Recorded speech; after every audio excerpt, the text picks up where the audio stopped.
Здравейте! Днес ще покажем няколко лесни трика, които ще ви помогнат да изглеждат яки пред момичетата. Трик ще е ендо, който аз ще го изпълня, като дигам задната гума и премествам леко настрани.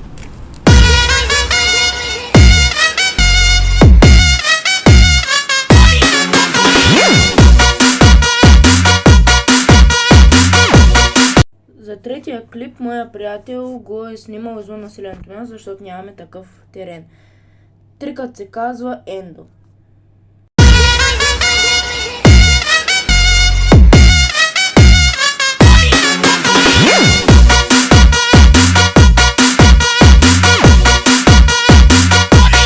За втория трик по сложност ще го наречем краката нагоре.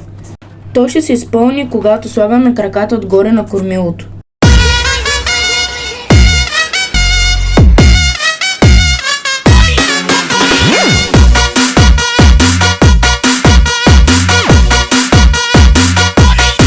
За трик номер 1, който е най-сложен, ще се изпълни като сложим единия крак отгоре на седалката, а другия на рамката.